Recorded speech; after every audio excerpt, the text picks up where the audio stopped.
Hey everyone, Grant Alexander here. Welcome back to the channel. In today's video, I'm going to be fixing my friend's Sennheiser HD580 headphones. Now these headphones are discontinued, but they are still really good headphones. They sell used for $120 to $180 US. That's crazy in my opinion, and my friend decided to take them off and break the top. Now he fixed them by using a fiberglass and a sawzall blade, of all things, but then it started cutting into his head. So he asked me to help out, and this is what I did. I grabbed some 5 to 6 ounce veg tan leather and used the headphones to get some rough measurement. Because the leather is nice and soft, I was able to use my fingernail to mark it. As this is for my friend, I wanted to make it extra special, so I headed over to Fusion 360 to take it to the next level. I am going to insert a canvas, and the canvas is going to be from my computer. I happen to have it on my desktop, Sennheiser logo, boom, put it right there. Want it centered, everything looks good there.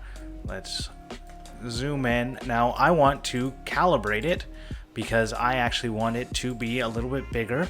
So 1 point on that side, 1 point on that side, and we're going to call this 4.5 inches. All right, that calibrates that. Now I want to make a new sketch. The sketch is going to be on the same plane. And I'm first going to start by making a rectangle. The rectangle is going to be 5.5 inches by 1 inch. Perfect. And then I'm going to be tracing out the logo using a bunch of lines and arcs.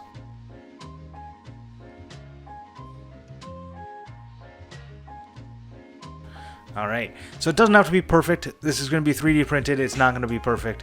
But you just keep doing that across all the different letters. And we can jump over to the one that I've already done. Just like movie magic, it's done.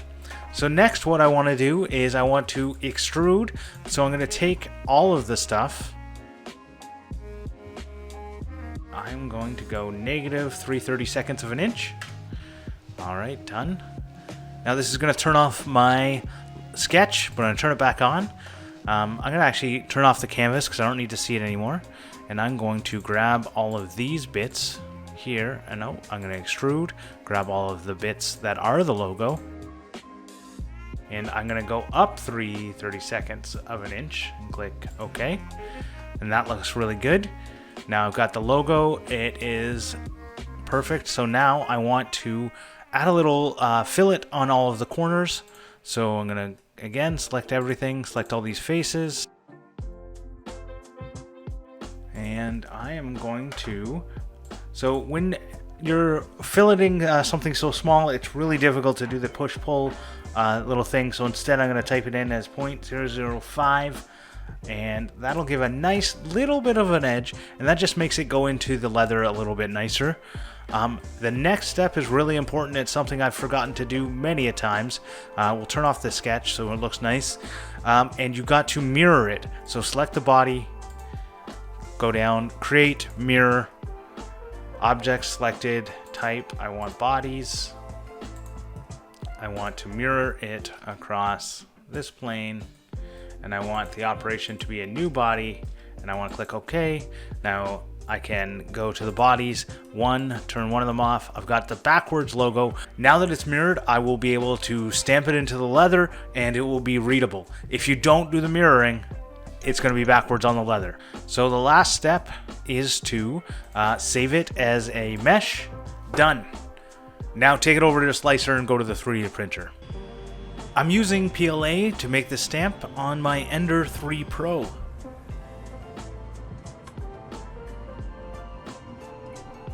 I wet the leather so that it will take the shape of the debossed letters.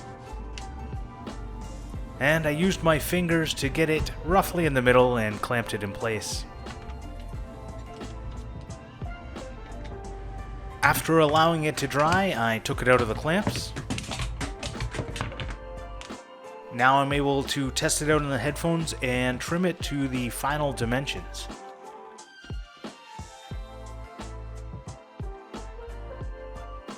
If you're interested in the tools I've used, you can find them in the description below. I used my dividers to mark a line along the edge. This will give me a guide for the stitches. I used my pricking irons to add holes, and this will also help with stitching.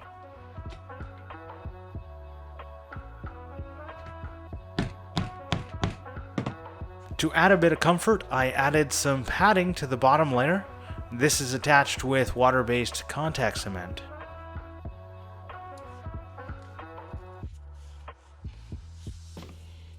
Again, I lightly wet the leather to help it conform to the shape of the headband.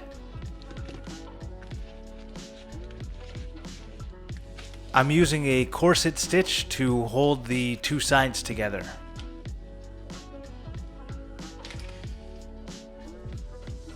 After getting it started, I decided to glue the leather to the headband, and again used water-based contact cement. Once all of the stitching was done, I went through and pulled it tight using my ice pick. I tied the ends together and melted them with fire. I applied some neat's foot oil and called it a day.